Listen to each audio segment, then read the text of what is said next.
made a few notes of things I thought I might share with you, and we'll leave time at the end for some questions if anyone's interested in picking up on that. And if you don't mind, it's a little warm. Let me take this off as well. First, I need to open with a comment, and that is that the comments, the remarks that I'll be sharing are coming from me, David Miller, as the person, not as Professor Miller or as a representative of Princeton University. So I'll be talking from in my personal capacity, although I will touch on and explain some of the work I do at Princeton and why some of that might be relevant to you. So that's the disclaimer up front that I'd like to make. So what is, and the other thing I'd like to do is to give a thank you again to Rob for the great work he's been doing all these years in this activity. All of you are the beneficiary of his hard work behind the scenes, and John and Monique and others in the team. But also a special hello to, and thank you to my friend Lou and his wife Barbara, who, gosh, we've known each other 15 years probably, from his days when he was running chairman, CEO of ITT Industries, and then through the CEO Forum. And I'm privileged to have Lou on my advisory board at Princeton University for the Faith and Work Initiative. So thank you for all that you do for this space. So I want to do that as well. And of course, most of you will know Lou through his passion here for Workforce Ministries. And a little plug for Princeton, Kimberly. Good to have you here, class of 81. Thank you. We'll see each other again this Friday when you're back for reunions. And the color she's wearing now, she will not be wearing on Friday through Sunday. Princeton's a little bit strange. It's orange and black, and you would think that about 45,000 people descend on the town for reunions weekend, and that's all they wear, orange and black. It's a little overwhelming, so we're kind of out of uniform today. The way this talk was billed, I think, was that I was going to talk a little bit about the faith and work movement, new wineskins, that biblical metaphor, what's changed, if anything, since back in 2007 I wrote a book called, as Rob mentioned, God at Work, the history and promise of the faith at work movement. I'm actually in the process right now of doing a revision to that book, and I'm posing the question, what's changed, if anything? Is this faith and work activity still of interest? Is it demising? And in the book, I had said there are three waves of activity over the past 100 years or so in this space of faith and work. And I was pondering, where are we in what I call wave 3? Is it receding? Is it going away? Or is it full of new energy? And I'll talk a little bit about some of that as well. To position it also, let me use a visual metaphor. Lou has seen me do this before. I tend not to open my classes this way because, remember, I teach at a secular research university. It is not although it was founded by Presbyterians and has profound Christian roots, like many of the Ivy League schools. You would not necessarily know that today if you wandered the campus. Although that said, there's a very vibrant and healthy religious community on campus, and not just Christians. There are about 15 different Christian fellowship groups one could choose from. Kimberly's involved with one of them, but there's also Jewish groups and Buddhist groups. There's a respect and an interest amongst young people, the so-called millennials, in these questions. What is the purpose of life? Where do I fit in the cosmos? What's going on? And the different religious traditions in their healthiest formulations seek to answer some of these questions. But when I'm with a group of people who come specifically, say this group, out of a particular, the Christian tradition, I pose the question, what does this Bible, which if we're lucky we might read once a week if we make it to church, or if you're really good you get to Wednesday night Bible study or prayer, and some of you might even have a rhythm of devotion where you practice reading the Bible every day, but most people tend not to do that. What does this Bible have to do with this Bible? Yeah, and this is the Bible we read religiously, 6 days a week. It's the first thing I read every day, I'm embarrassed to say. What do they have to do with each other? Well, I would argue, most of my life, actually, I would have told you, well, nothing. They have nothing to do with each other. But as I've learned from others and studied this phenomena of faith and faith at work, I've come to conclude that these two have everything to do with each other, everything. This is the story of the human condition without any answers. This is the story of the human condition with answers. So I like to think of the Bible, both Testaments, as a set of train tracks or parameters or guidelines, touchstones for us as we try to compete and succeed and thrive in the marketplace, even as it runs by a different set of rules. So I'll put that here just as a visual metaphor, noticing which one I put on the outside and which one is on the inside. And also, let me say one other comment, and that's that if someone tells you that just being biblical or following the Bible at work is easy, either they're a lot smarter than me, which is quite possible, or they're trying to sell you something. I mean, it takes work. It takes discipline. It takes practice. Issues that we face, say like intellectual property or things like that we face in the world today, were not things that necessarily were being dealt with 2,000 years ago in the then economy. But nevertheless, there are principles, stories, metaphors, wisdom literature, which can guide us into how we negotiate the challenges and the excitement, and also the pain that we sometimes find in the workplace. So with that in mind, let me paint a picture. Some people they ask the question, well, what does it look like to bring your faith to work? What does it look like to bring your faith to work? Can I do it? Should I do it? What does it look like? I'd like to make a few comments about that. And then I'll make a few comments about what are the attitudes that I see as a scholar, as an academic. What are attitudes that I see by companies themselves, your employers perhaps, of what they think about people like maybe you who want to, quote unquote, bring your faith to work. So I'll have a bit of a context. In fact, Lou and I were chatting earlier, and he said, I think some of the remarks you'll bring today won't be so much of your personal narrative and story or testimony, if you will, but more of a macro, like what's going on in the universe, the world in which you work. So that's the approach I'll take today, but I'll try to add in some stories to give some personal color to it as we go along.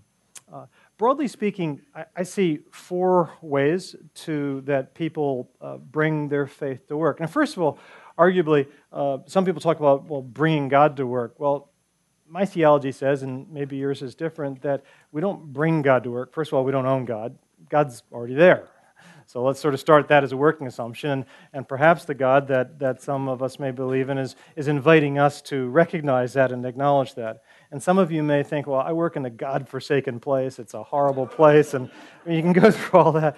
But if you take the proposition that God, through the Holy Spirit, as a Christian might say, is present throughout the universe, that doesn't preclude certain places. And arguably, God is in some of the most, at his most impactful in some of those difficult places, not just where it's easy or nice, but in some of the most difficult workplaces. So I see four different ways through my research that people bring their faith to work. And maybe a better way to say it is how their faith manifests itself at work. When I go to, for instance, a cocktail party or dinner party or something in New York, and people say, what do you do? And you give different answers based on where I am, but sometimes I'll just sort of playfully say, well, I'm in the God business. What's that mean? And I said, well, I talk about how people integrate faith and work, and I research it. I study what are the different patterns that people have. And most people immediately assume that if you're bringing your faith to work or you're trying to integrate your faith to work, that it's all about what? Evangelism. That's kind of the first thing a lot of people say. So that's what you're about. I said, well, no, I mean, that's a part of it, but it's much broader than that. And I see four broad categories. In fact, some people I meet with, some men and women, will almost in tears say, I'm a lousy Christian.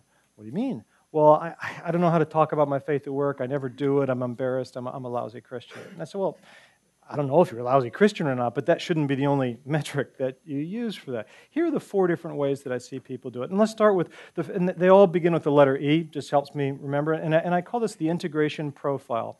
And I've developed with another scholar out of another school, a psychometric scale like Strength Finders or MBTI, Myers-Briggs, that you could take this instrument and say, oh, this is my natural predisposition. Because I believe my research suggests people have natural predispositions.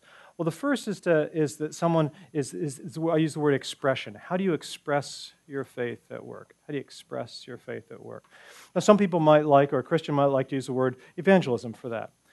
I see expression has two subcategories. One is verbal, and the other is nonverbal. Verbal and nonverbal.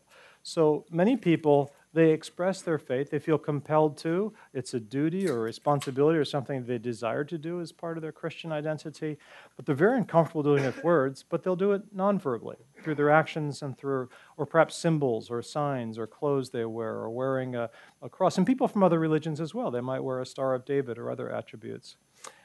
By the way, I should mention the research I've done on this integration profile is it's not just how Christians do it. I've researched how do other religious traditions as well. And these four E's that I'll mention, I think apply to other traditions. And even traditions that, like, say, Judaism, that don't believe in evangelism as part of their theology, if you will, many Jews still have a sense of wanting to express their identity, again, whether through word or garb, a yarmulke or something like that. So expression is an important and big part, but it's not the only way that Christians integrate their faith at work.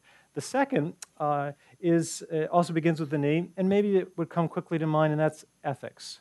If you look at both testaments of the Bible, it's all about fair weights and measures and scales, it says back in Leviticus. It's about social justice, economic justice, being a person of your word. So if you're in sales and marketing, not misrepresenting something, not overselling.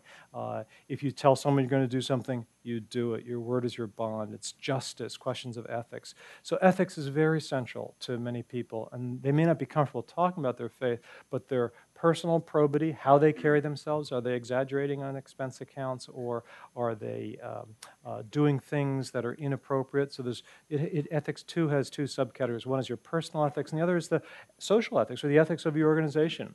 Do you work for a company that you're proud of their products? Or at least are they benign? Or are there parts of your company's products that you think are not good for the world, that there's something disagreeable? Is there a disjuncture between your own value set and the value set of your company? So we have experience, the sense of expression. Ethics is the second category. And the third, I call experience. And that's, how do you experience your work? Do you experience it as a job just to pay the rent? Nothing wrong with that. But many people experience their job as more than just a job to pay the rent or their mortgage. They perceive it as a calling. They experience that God has them at this company for a particular reason, for a particular purpose. Some of you may know Ken Melrose, the retired chairman and CEO of the Toro Company out in Minneapolis, the lawnmower and golf equipment company. He had a sign that he kept above his telephone read, "God has you here for a purpose." That he viewed his work as holy work. He wasn't just making lawnmowers and irrigation equipment for golf courses. He was there for a deeper purpose to shape people's lives. And Toro, and this is public domain knowledge, Toro has a very active group of what they called prayer warriors, and not just Christians. People of all faith traditions would come together. It was a company that was not faith-based in that sense of the term, but people could bring their whole self to work, including their faith identity. And Ken, in a low-key way, wore that on his sleeve, so people knew that. Not in a way that was pressurizing for others, but in a way that let him know, this is what makes me tick. So for many people, they experience their work as a calling. And it could either be what they do or how they do it. There's a friend of mine told a story recently. He was coming back from a long international flight, and he said, "I'm a cheapskate, so I always park in the economy parking." It was around midnight when he got back to the airport, and the Hertz the rental bus took him out to lot G in the middle of nowhere. And the woman who was driving at the late at night, she was full of joy and interest and asked, "How are you doing? How's your trip? What's going on?" And he said, I'm stunned. You seem to really like what you're doing." And she said, "I love what I'm doing." She said, "I can't travel myself, but I could travel through you." She viewed her job as a calling, even though I'll bet she was making minimum wage or not a lot of money. So callings don't have to be glorious. You don't have to be the CEO. They could be at all levels of an organization. And for many people, it's simply a matter of reframing what they do, to look at their work in a new way, to say, wow, what am I meant to do here? Some people have what I call umbrella jobs. Does any of you have an umbrella job? I don't mean you hold an umbrella, but maybe you work for an organization that, frankly, is a little bit dysfunctional. Maybe I see a lot of smiles going on really quickly with that.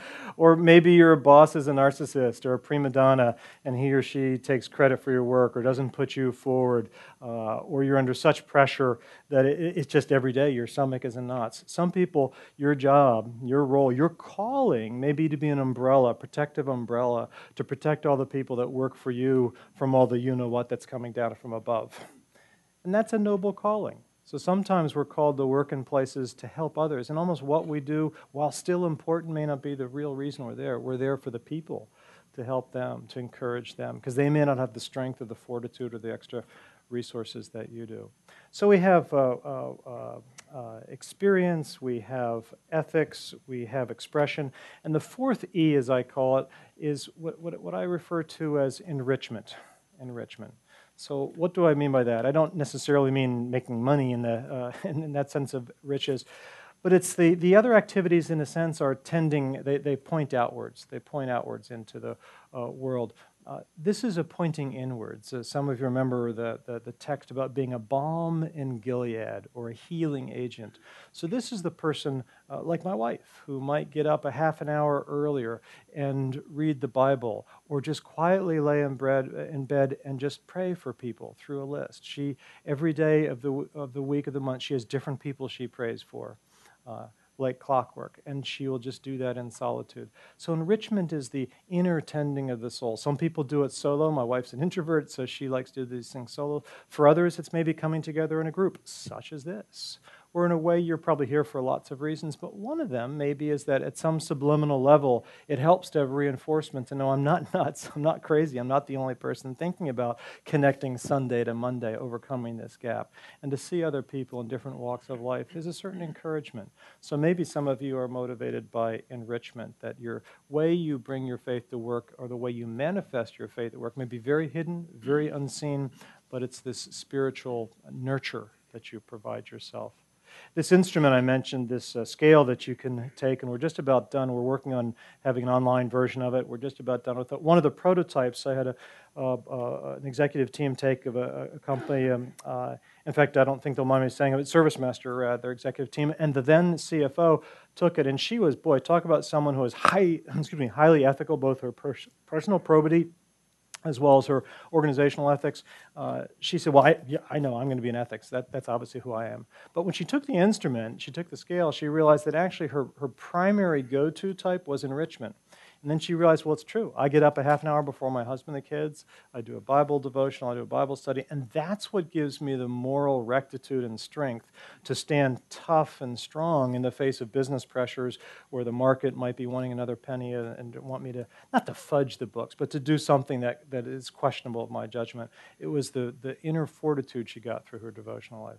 So these are four different ways that people think about integrating faith and work. For most people, it's subliminal. You aren't aware of it, and the vocabulary might at first seem alien, but they are different ways. I share that story and that information or that data to let those of you who are trying to figure, well, how do I do this in my own life? When I go back to work now, what does it mean to be a good Christian at work? Or how do I integrate my faith in my work? Maybe it will give you a sense of freedom to think that there are multiple ways, and it's not just who did I witness to today, that there are multiple ways. And by the way, we won't have time to go through it, but there are strong theological and biblical foundations to all four of those categories we've just talked about. So how do companies, so one question is how do you integrate your faith at work or manifest it? Those are some categories that you might think of and might be freeing for you. Let's flip that around the other way. What do companies say about you? What are corporate attitudes towards men and women who want to bring their faith to work? And by the way, that's increasingly not just Christians, although Christians are a statistical majority in the country. There are many other religions and religious orientations where people want to bring their faith to work, and they're asking some of the same questions we are. So I see four different ways through my research. We've just published a paper on this, of how people bring the corporate attitudes towards those who want to do some of the things we're talking about. The first response or orientation is what I call faith avoiding. Faith avoiding. I just need to get my glasses out here. You know, my eyes are fine, so my arms got too short about a year ago. So, but the first category I call faith avoiding. So these are companies that, for whatever sets of reason, think you all are nuts. And they think religion is the cause of all the world's conflict and wars. We don't need this. If I let one group in, I'm going to have to let them all in. If they want to use the lunchroom or something for a prayer, whoa, this is just dangerous territory. It's just going to lead to lawsuits. It's going to be a bloody mess. So we're going to squash it, suppress it, and make sure it nowhere goes. Now, technically, they have to follow the law of the land, which is another conversation, but gives a surprising amount of latitude and rights for employees to ask for some of the things that you may want to do. We'll come to that in a moment. But many companies take what I call the faith-avoiding approach. That's category one.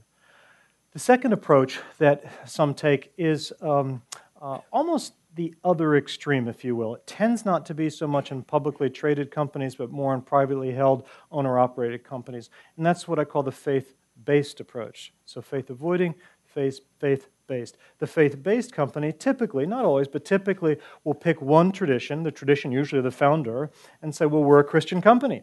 And we are going to run ourselves unabashedly on Christian principles and Christian values. There might even be placards and things like that out in the foyer or the main lobby when you come in to say that.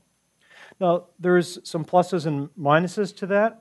As I look at that as an academic, the pluses are for people who are of that tradition. It might be very freeing and exciting to work in an organization like that. The downside is that it is fraught with issues for those who are not of that religious tradition, and frankly, even some who are, who might have a different branch. We know that religious traditions aren't monolithic. You can have liberals and conservatives and progressives and everything in between. But there's some legal issues as well. If you are running your company and you say, we're a Christian company. By the way, Bill Power, the retired chairman and CEO of ServiceMaster, used to say, said, I really don't know what a Christian company is. And many people thought ServiceMaster was, and he said, no, it's absolutely not. But he said, I don't think when I get to heaven, I'm going to see companies checking in at the gate. I'm going to see people checking in. So I've always sort of enjoyed his reminder that when we use the word Christian, or for that matter, Jewish or whatever, as an adjective, we have to be a little bit careful about what we mean by that. But if you're a faith-based company, well, in many ways it could be a marvelous situation. One has to be mindful of issues of discrimination, quid pro quo, making other people who aren't of that religious tradition feel excluded. So it is not without its issues. So when I work with companies and organizations, in general, I recommend against that as the ideal or best type because it is so fraught with issues. The third category I see is the faith-safe approach. So we've got faith-avoiding, faith-based, faith-safe. Faith-safe is probably where most companies are today. And that's a little bit of what I call the ostrich in the sand strategy, where you kind of know something's going on. Let's say you're the head of HR, or you're the general counsel, or you're the CEO. You kind of know there's this interest, but you really don't want to know too much. If it ain't broke, don't fix it. If it ain't broke, don't. No one sued you yet. No one seems to mind when those Christians go over in there and do their Bible study in the cafeteria. But let's just kind of leave it alone. The last thing we want to do is put oxygen to this or shed light on it. Let's just let it quietly be there. Well, the problem with the faith-safe, just sort of doing minimal legal accommodation, or the if it ain't broke, don't fix it category, the problem with that is sooner or later it will break. Sooner or later it will break. And then you find yourself on the back end of a lawsuit or some issue.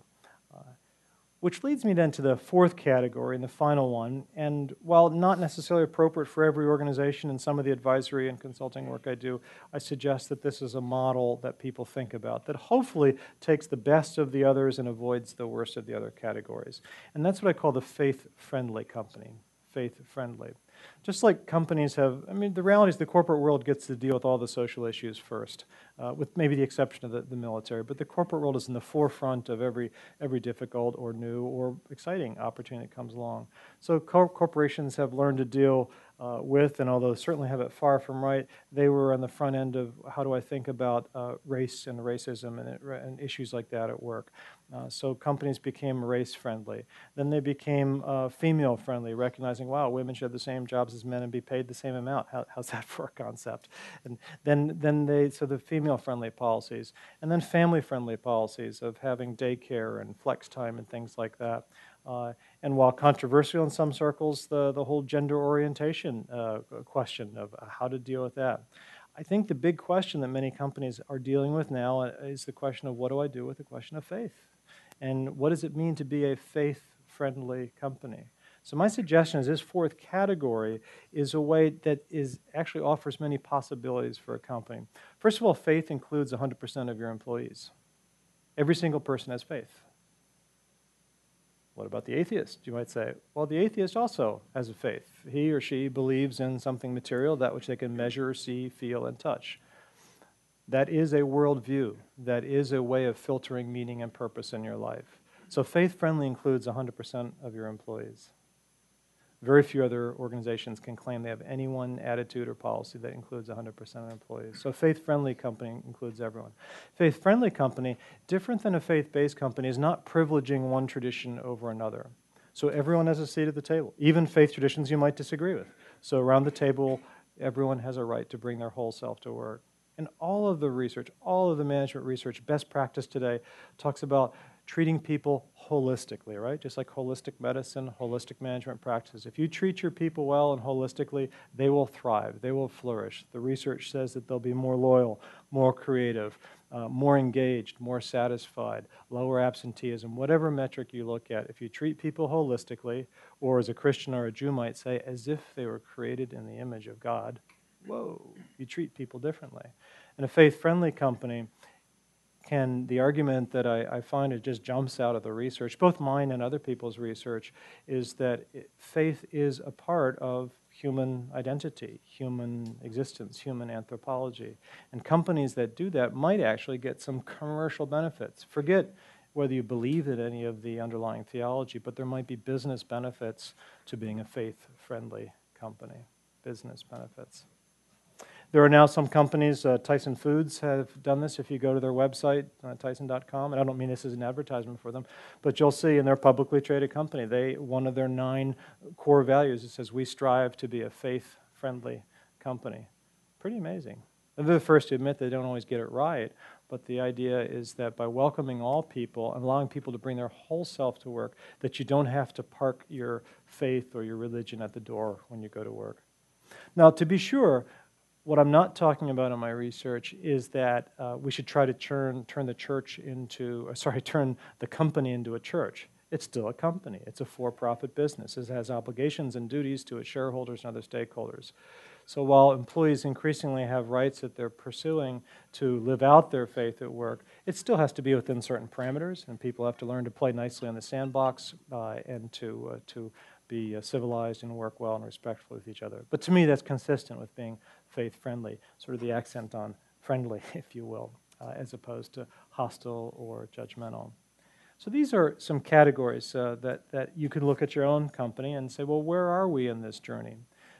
I increasingly spend, in addition to my work at Princeton, I spend time doing advisory and consulting work with different companies. And sometimes it's just traditional ethics or to straight-ahead ethics and how do I create an ethical culture in the organization. But other times I'm specifically brought in to talk about spirituality at work or faith at work or God at work. People are curious. Because most chief HR officers and most general counsels, they didn't learn about this when they got their law degree or when they got their MBA. And many of them are, what's a polite way to put it? They're very uneasy when someone knocks on the door and says, we'd like to start a Christian BRG, or we'd like to use the conference room when it's not needed for business purpose for a prayer moment. They're very uneasy. They don't know how to respond. Many don't even truly understand what the laws are. And the law is actually very much gives a fair amount of latitude, if not responsibility, for companies to respond to people. One company, I won't mention their name, but they had initially asked me to help them with some ethics. They were starting up an ethics program, and since I'm an ethics professor, they said, would you come and help me? I said, sure.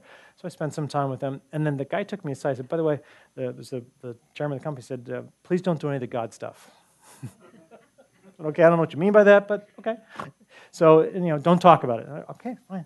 So I didn't, and did ethics things. But about a year later, working with them, I got a phone call from that same person on my cell phone, my home line, and my work line saying, David, remember I told you not to do the God stuff?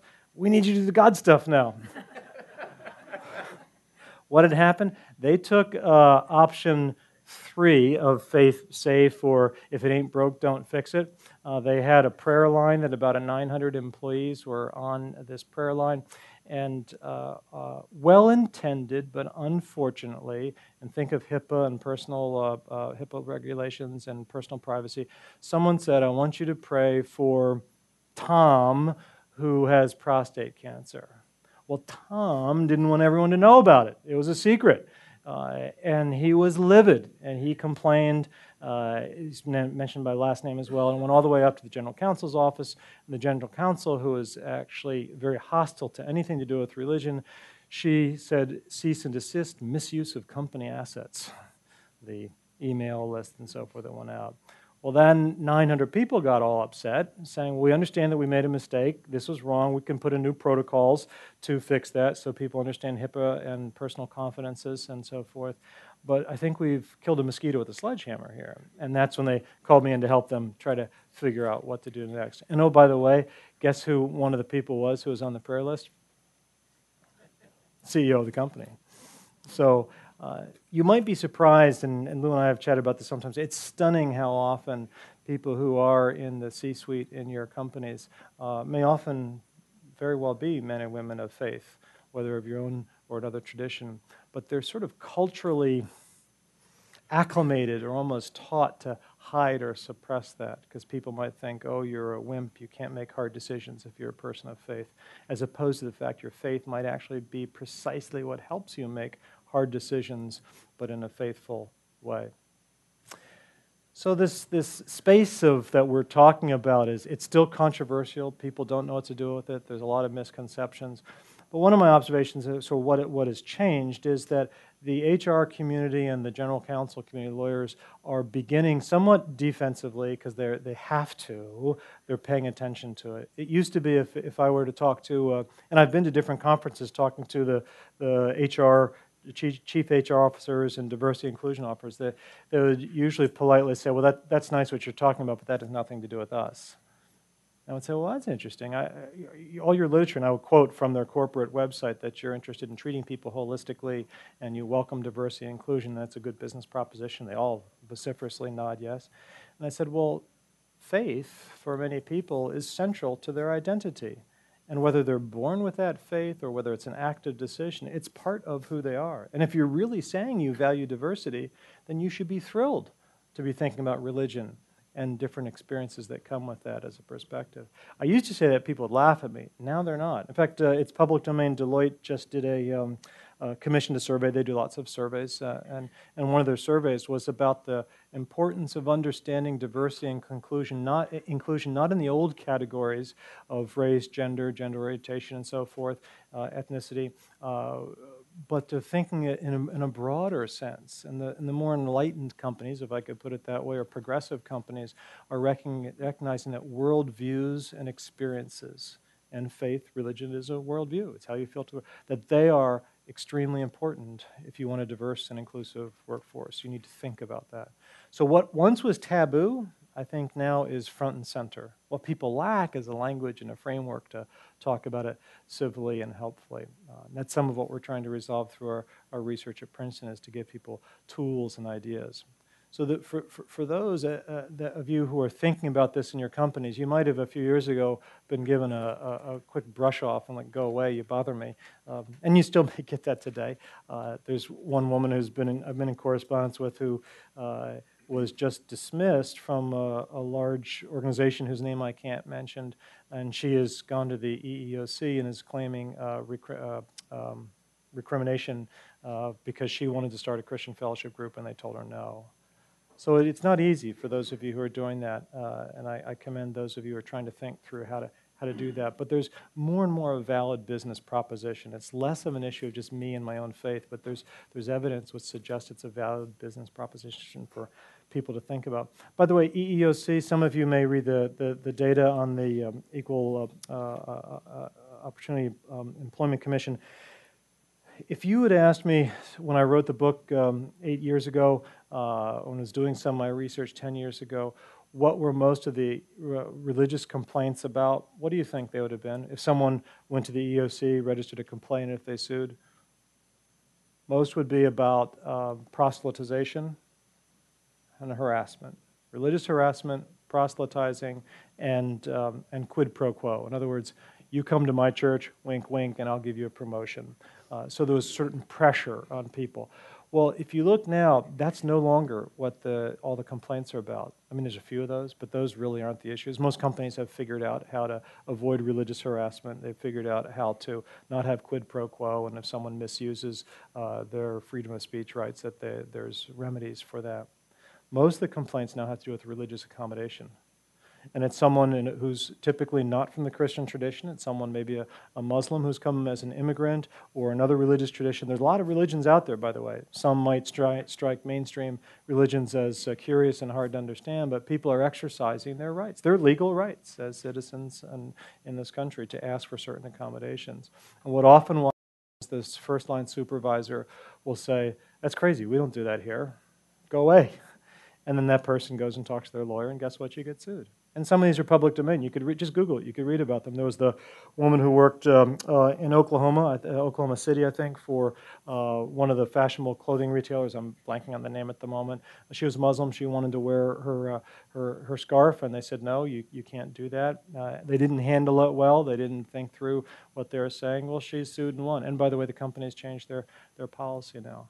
So there's a lot of activity going on in the legal space that is, in its own way, while it'll be a time of turmoil, I think gives also opportunities for companies that are forward-thinking to say, how do we harness this energy? How do we harness the possibility? Most of the people who are talking about wanting to, quote-unquote, bring their faith to work or live it out at work really want to see their companies thrive and succeed and do well. I've yet to hear anyone pray, please, God, may this presentation go poorly and we lose the business. I mean, most people are praying for their companies to thrive. They're praying for their leadership. They're praying for their CEO. They're praying that they can have the fortitude in a tough patch to stick through and get it done. So there's companies starting to realize that maybe, instead of this being something to be afraid of, that the phenomena that I call faith at work might actually be something they should think about and embrace and study and find ways that fit with the DNA or the culture of the company to pay a bit more attention to. Maybe just two other things, and we'll see if there's any questions folks might have. More and more people are describing themselves as spiritual but not religious, and that may even apply to some of you in this room, being spiritual but not religious. Many of those people are also at the forefront of wanting to have this kind of conversation at work. You might think that means they would be less interested. I think in some ways they're more interested.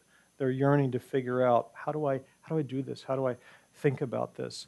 There's other variations. When I say faith at work, I mean it as a broad, inclusive term. I mentioned earlier that it even includes people who are atheists, that they have a faith, they have a worldview of how they filter meaning and purpose through at work and in their life in general. There's another word I want to use, a term, and that's the consciousness movement. Has anyone heard or followed consciousness? So so Linda knows. If you Google, actually have a person they've hired and through their corporate training and in-house education. And consciousness is some Buddhist practices, sort of centeredness. And there's this recognition that if you're grounded, if you're centered, if you're sort of at peace with yourself and the universe, however you want to describe it, that this will make you a better employee. So, in fact, in the Management Academy, I'm in a Religion Academy and a Management Academy, and Linda knows in the Management Academy, one of the fastest growing special interest groups is called Management, Spirituality, and Religion. So these are business scholars. They're not theologians. They're business scholars who are really interested in what we're talking about, and they're measuring the heck out of it. Now, they may or may not believe something in the sense that some of you in this room do, but like good scholars, they're saying, well, does this dog hunt? Does this work? If we do this, will there be utility from it? And maybe that sounds like a cold way to think about it, but I want to let you know that this, what you're part of, is really a larger phenomenon. And by the way, since I wrote the book in 2007 and I'm doing this review of it now, I think, if anything, what we're talking about is growing even more. It's flourishing. It's new shapes, new forms. Like the consciousness movement really wasn't there as much before, and now that's really growing. It's people who don't have a religious vocabulary, but something in their inner wiring, or Jeremiah might say it's in their heart, is telling them they need to think about this and practice this. Another part that's changed is, who here has heard of prison chaplains? I know some prison ministry folks are here. Of course, you've heard of prison chaplains. Who've heard of military chaplains? Who's heard of a hospital chaplain? Right? We've all heard of those. Who here has heard of workplace chaplains? About half a dozen of you. So I'm writing a book on workplace chaplains. It turns out that many companies are, they tend not to be publicly traded companies. They tend to be privately held companies, where they're realizing that the spiritual well-being of their employees is just as important as their physical well-being. In many companies, you might get a subsidized, and you probably have a subsidized gym membership, or you might get a free smoking cessation program, and companies are always, if my employees are healthy, they're better employees. Logically, people are also saying if they're spiritually healthy, they're going to be better employees. Many companies are hiring chaplains now to assist in that. And some of what they do is, frankly, good old-fashioned, what you might call social work, or what the HR department used to do. And of course, now I'm a bit of a cynic, I apologize, but many HR departments, and I apologize to those of you who are in HR, and I might offend with what I say, but many HR, they essentially deal with insurance policies and litigation, and they're no longer dealing with the individual person and saying, how are you doing today? Can I help you? They don't have time for that. They're part of the system, part of the machine now. Workplace, and most managers are so busy, they too don't have the time to tend to the people's deeper needs. So chaplains do this. They just wander around. One company that we're researching has more chaplains than other denominations do clergy. They have 130 chaplains on their payroll. Extraordinary. And that company is publicly traded. So this workplace chaplain is something I'm studying, and I think about that's new. And lastly, just maybe mention one thing is one big insurance company, very prominent insurance company, is trying to figure out what to do, and they're hosting an off-the-record conference on sort of HR and spirituality at work is what they're calling it. And should there or shouldn't there be business resource groups, employee networks? What are the pluses and minuses? 5-10 years ago, you would not have had a company of that prominence even looking at this, let alone, essentially they want to do it and they're trying to get some ground cover and get some other people. So I'll be speaking at that this summer as they're doing that. Well, let me pause. I hope I've not been too macro. Hopefully you've felt some, well, maybe that's interesting too, and hopefully you've felt some things in your own lives that you might think about.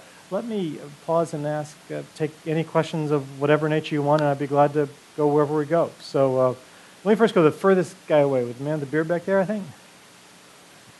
And I think someone's going to come around with the mic. Thanks. Thank you.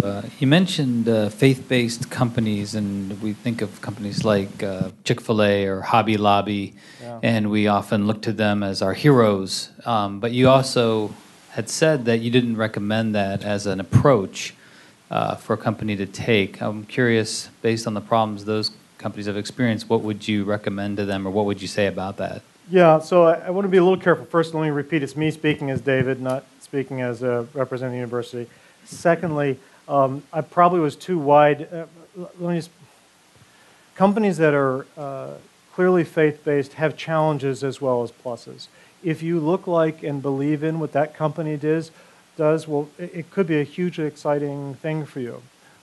But I also, as an observer of the Faith at Work movement and as a business person myself, the world is not homogeneous, and the marketplace is not homogeneous.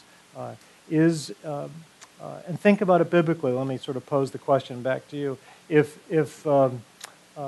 Jesus were starting a carpentry business, hypothetically speaking, would he say that the only people who can work here are people who follow me? Question mark. Now, I know Chick-fil-A would never say that. And I know the Cathay family, and they would never say that. So I don't want to make a caricature of them. I know the Hobby Lobby people would not say that either. So I don't want to caricature them. But it's so easy to slip into that, where there's sort of a subculture and a language, and you become an outsider. There's the insider-outsider.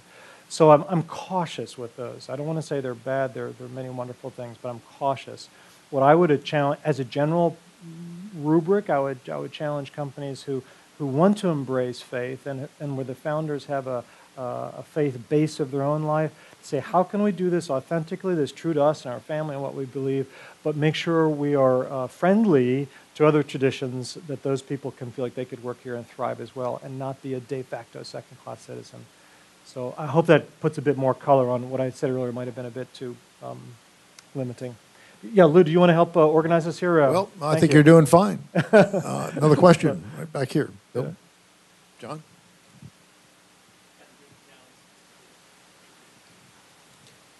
You mentioned, and you spoke about the lack of tools and language as we evolve. And I was just wondering, do you know of any research or any recommended text that we could look at that would help us, because this concern and landscape is changing, for example, with the millennials and the baby boomers. Yeah. So that language of those in authority or in leadership may not be speaking the language of our millennials. Do you have any recommendations? Yeah, so the question of language and frameworks, so it sort of depends where you are in this thing I call the Faith at Work movement. Are you a ministry organization? And if you are a ministry organization, maybe put yourself through that filter I mentioned of the integration profile, which of the 4 E's is kind of your lead with focus, or are you equally interested in all 4 of those? And that might be an interesting exercise for your own leadership team initially to think about. And then within that, you could figure out what's the appropriate language to use towards that. And I think the church writ large, not just the Faith at Work movement, is struggling with language, a language that parents and grandparents might have used is language that's very jarring and off-putting to younger people. But I would say this integration profile might be helpful, and I don't mean it at all as a plug for my book, but one may notice in the book that I use language, or I attempt to use language and put forward a framework like the 4 E's in the integration profile that allow people of any religious tradition to have this conversation where it's not judgmental, it's not sort of secret code church language, it's sort of secular language in many ways, descriptive language. If you talk about meaning and purpose, most millennials get that. I mean, I have the privilege of teaching these amazing young students, and they all want to go out and make a difference in the world. And whether they lace it with religious language or not is a different story. They're talking about the same things that many of us are talking about. Yeah. Another one here? Yes, sir. Thank you for your time today. Sure. My question is, Pew Research in 2014 surveyed the graduating high school students, and they found that 70% of them rejected the concept of absolute truth, which leads obviously to a lot of behavioral problems, situational ethics, and it hits us right square in the corporate boardroom as well. Yeah. What's your approach to dealing with that group of people coming in that really don't have a North Star? Yeah, golly, that's a big question. Let me try to do justice, because I think about that question all day long. I was giving I don't know if any of you read Inc. magazine, but there's their editor is doing a story on faith at work. I think it's going to be a really nice story. And he was interviewing me at Princeton a couple weeks ago, and I used the phrase ethical relativist. And he said, wait, what are you talking about? And I said, my research and other people's research, other scholars, show that the millennials, or Y generation, whatever you want to call them, some of you are in the room today, are what I would call ethical relativists, meaning they're very, very reluctant to say that there's an ultimate truth. They're very reluctant to say that some things are always wrong in all places, in all times, in all cultures, in all years. They're very reluctant to do that. And when you don't have some sort of North Star, which is a wonderful metaphor because it's not a religious one, it's a sense that there is some order to the universe to navigate one's lives. If you don't have that, it's so easy to slip into relativism and kind of anything goes. And when you choose to draw a line, well, why? On what basis, if there's not a recognized authority? One of the biggest pedagogical challenges I have with my students is this very question of how do I get them to think about the question of the possibility of ultimate truth. The way I've finally gotten at it, by the way, is that there are 3 intellectual strands of ethics that go back to the Greco-Roman philosophers as well as religious thinkers. And in those 3, there's one which is sort of a rule-based way of thinking about ethics. The other is sort of is more of a utilitarian-based, and the third is a values-based way of thinking about it. And I get them to realize that all 3 are important for ethical thinking. If you're just values-based, or if you're just utilitarian, or if you're just rules-based, all have their shortcomings. I do a few exercises with the students also to make them self-aware that they actually do have absolutes. They just don't know it.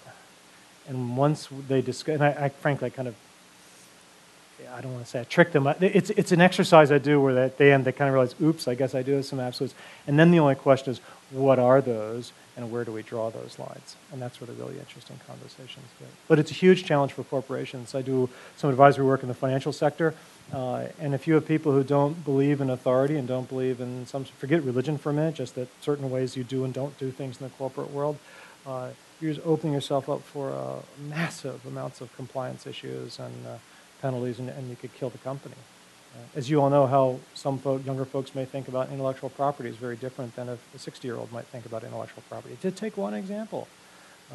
Or even how people think about body and gender and sexuality and pornography. Well, wow, I mean, there's a lot of different ways of thinking about things than there used to be. People don't always connect pornography with human sex trafficking, for example. Big, big issues.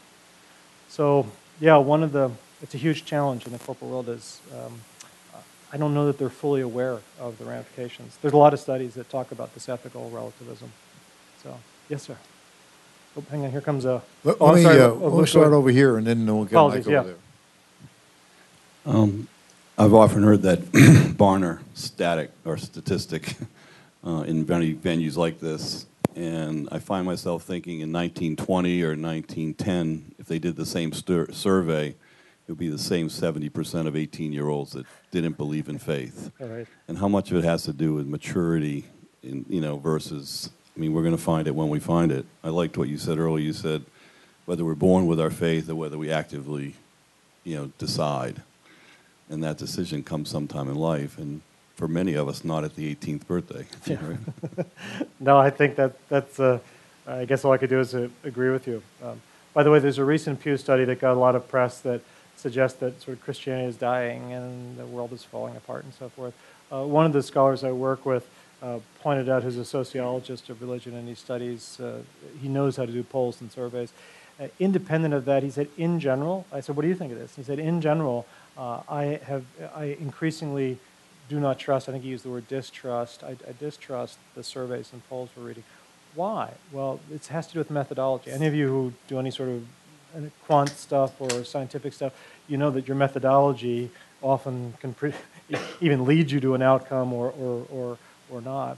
And many of them, one of the dirty little secrets in the polling business is that most surveys, they used to have like 50 or 60% participation. Now it's usually about 15%, and sometimes even as low as 9%. So quickly, let me do a poll of you all. So when was the last time any of you at 5:30 answered that poll you got during dinner when you were called? Okay. So these polls are really not as trustworthy. We're trying to... The generalizability is questionable. Also, there's another researcher out at Notre Dame who talks about what he calls he's created a fifth, the sort of 4 life cycles. He's created a fifth one he calls deferred adulthood. Deferred adulthood, and that's for a variety of reasons, but essentially it used to be, let's assume you went to college or even high school, you get married soon after high school or you get married soon after college, start a family, and well, now people don't get married till their late 20s, if then, and the family may be even later, if then, and as a result, they're sort of deferring. Someone comes with adulthood, maturity of family, taxes, jobs, responsibilities, and as a result, that's changed a lot of factors, including, I think, your point of many people leave their religious upbringing, if they had one, for a couple decades sometimes, and wander around until their life events or just becoming an adult compel them to come back and rethink some of that. So, sorry, yes. David, we've used your material in Workforce Ministries panels titled, How Do You Form a Christian Affinity Group in the Workplace? Yeah. And many companies have affinity groups for females, minorities, but they will not do faith-based groups. Yeah. One of the mistakes that Christians have had in the past, they've insisted on having a Christian group, not all-inclusive. With the emphasis now on accommodation, I think there's a chink in that armor, and that is, I think it's very likely that Muslim prayer rooms will be allowed. That's part of their religion. Yeah. And if they do that, why not Jewish, Christian, Buddhist? Yeah, I think this space of resistance that might have that did exist not too long ago is changing, and I think it's changing, to your point, maybe for a couple sets of reasons. One is sometimes they're playing defense, sometimes they're playing offense. Defense is if other groups, it's sort of a requirement, so it becomes an accommodation issue. Well, that frankly opens up the door, logic-wise, for any group to have an affinity group. So that's what I'll call playing defense. You're sort of drug into it because you have to, but so be it. The other is when they're playing offense, where they read the literature, they read the research and go, wow, if we do this the right way, even as a publicly traded company, this could be amazing for our people. What company wouldn't want people that are have employees who are more engaged? It's like one of the key metrics, engagement metrics, or satisfied or loyal or whatever it might be. So I think there's forces changing that give people of any religious tradition, including Christianity, opportunities to have a conversation that before they might have been laughed at. It doesn't mean it's easy, and there's still a lot of resistance, but the variables are changing. You're absolutely right. And many big companies, and I work with dozens of these big companies, most of them, what they conclude is, and this is generalization, but that if you're going to give permission for one group, let's say a Christian group, well, you need to give one for a Muslim group or a Jewish group. And most people have no problem with that because it's just an equal, it's fair play for everybody. And then the other thing they try to do is how do we make sure they all play nicely in the sandbox together? One of the nicer models that I personally find works in a large corporation is what Ford Motor Company have. Some of you may know they have something called FIN, Ford Interfaith Network. And I think they've got about a dozen different religious affinity groups, or BRGs, and they all can have their own identity to do their own thing independent. Well, they could have their own group gatherings, but they all are part of almost like a holding company. They're all part of FIN, and they get together for regular meetings. They also have different education opportunities to learn about each other's faith tradition. So essentially, it's almost low-key, that let's honor who you are, you honor who I am. How's that for a fair deal? As opposed to just having one tradition. Yeah, sorry. Oh, right, yeah. Excuse me. Yes, I was wondering if you have seen anybody successful in trying to, I guess, back to your original analogy of the Bible and the newspaper, of maybe starting with a mentoring program. Dave Ramsey is an example of, let me start with what you might not see as a biblical approach. Mm-hmm. It's just, here's what wise personal finance looks like. And then you flip it eventually, and the punchline is, and let me show you where in Proverbs and in the big T truth that this also aligns. And this idea of, if for those of us that believe in a common kind of big D designer, we see these design patterns in different kind of disciplines and throughout our different businesses. Have you seen anybody successfully kind of laying out that type of a mentoring or teaching program that would pose a discipline and a biblical perspective? Yeah, and that's interesting. Let me give two pieces in answer. One, it goes back to the question of language and frameworks. There are some authors who've written some good books that will use language like wisdom literature or virtues language. Like, who's against wisdom? Everyone, no one's against wisdom, no one's against virtues. And so they move into the subject that way. Then they ask the question, where does this wisdom come from? Where do these virtues come from? Which can open up the door then to talking about different religious foundations for some of these ideas. And a lot of companies are, I think, very comfortable with that sort of language. Another thing, and this is a different way of doing it, but that I do in my teaching, and I didn't get a chance to mention this to Lou. Lou knows he's joined. I teach a class called Business Ethics and Modern Religious Thought. It's an elective. It's not a required course. I usually cap it at like 25 or 30 students. And the students call it How to Succeed Without Selling Your Soul. That's like, they always have names for courses, like Art in the Dark or Physics for Poets and things like that. I look at it through the lens of three religious traditions, the Abrahamic faith. So I say, what does Judaism, Christianity, and Islam have to do with life in the marketplace, with business ethics and leadership? So because I'm teaching at a secular research university, I look at it through multiple traditions, and that works.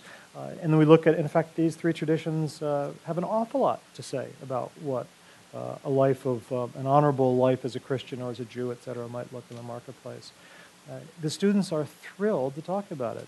All they need is intellectual permission. And we were talking earlier, all sometimes we need is corporate. So if the CEO can even hint or signal, or even you as a supervisor, or manager, whatever level we are in the world, to just even hint that this is okay to think about this stuff, most people go, I get it. The religion department where I teach this course have been sort of pressuring me to teach it as not as a seminar, but as an open lecture class and just see what happens, because there's usually been a big enrollment. I didn't get to tell you this. So I just got the enrollment figures for the fall semester, and I'm in a panic. I need all of your help. I need a lot of prayer. 167 people have signed up for this course. 167 people. And oh, by the way, in that group, I'll bet you... At Princeton, no less. At Princeton, no less. Yeah, fair enough. And I'll bet you there will, if it's like even the smaller seminars, there will be atheists, agnostics, Jews, Muslims, Hindus, evangelical Christians, mainline Christians, Catholics. It's going to be like a little mini United, and they all want to talk about it. I mean, that excites me. They all want to talk about this. Whereas my generation, I was told, that's verboten, you keep that to the side, that's taboo, don't bring that. While there is, to the earlier question, ethical relativism, which frankly is a concern to me, one of the beautiful parts of this new generation, if we call it that, the so-called millennials, some of whom are in this room, is that they don't want to live a lie. They want to live an authentic life. And if their faith is part of who they are, they don't have to hide it. So some of us older folks are trying to figure out, what do we do with that? So it's an exciting time. So I think sometimes just a directness is the right way, and the other time is to use different language to get at some of these points of wisdom. And get One last question. Where does it come from? So We're running out of time here. David, my question is, what are the ramifications for leadership development and then also for the entrepreneurial movement, thinking about faith at work? Yeah. The entrepreneurial movement, in some ways, the entrepreneurial movement is very exciting territory, because entrepreneurs, by definition, are always experimenting and failing, and hopefully at some point it comes together and succeeds, at least in a, let's say, a material or business model sense. I would say that what a rich place to be thinking about, going back to my 4 different attitudes of faith avoiding, faith safe, faith based, faith friendly. Well, experiment with one of those models. See what works for you. Put your own spin on it. Put your own personality to it. How can you be welcoming, inclusive of all sorts of talent out there, yet be true to what your North Star is? Can you find language? Experiment. And from that may well be models that bigger companies can take. Also, an entrepreneur, as if I need to tell this room, as an entrepreneur, you can, people almost expect you to do different things.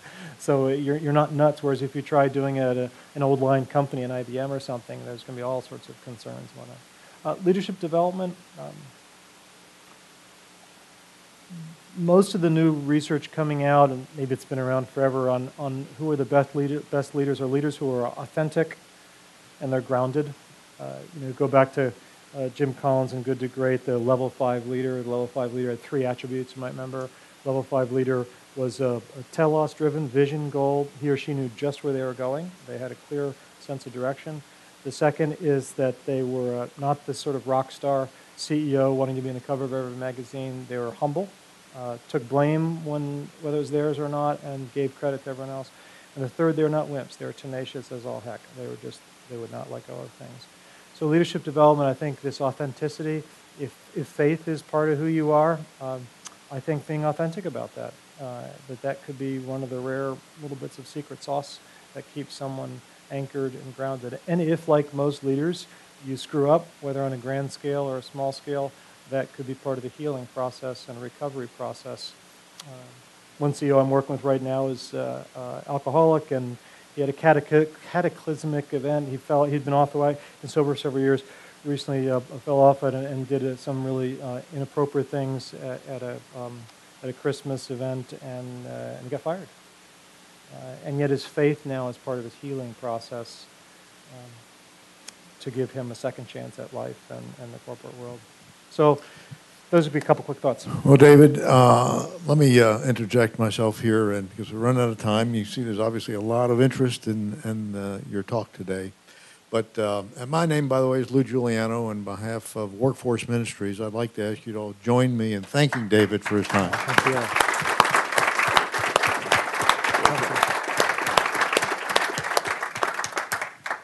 Great job, and I just as I suspected, because all of us are here because we're interested in this topic, having the more macro view, learning about what a lot of other people are doing and how they're thinking about some of these questions that we all have to deal with all the time has really been valuable and worthwhile. We very, very much appreciate you coming down from Princeton today and taking this time and spending it with us. And we thank you all also for coming. And we thank you for your dedication, your interest, your desire to perhaps see faith make a difference in your work, your activities, and the work and the activities of the people around you in your organization. So we applaud you for that. And with that, let me ask Pastor Mike to come up and close us in prayer for today. Let's thank the Lord. Father, we thank you for David and his desire to help all of us understand our place in the workplace. And I thank you that we do have absolute truth in Jesus Christ. And I thank you, Father, for these people that have come out today. Bless their endeavors, their work. Give them grace as they face the challenges of life. We'll give you all the glory. In Christ's name we pray. Amen. God bless you. All right. Thank you again. Hey.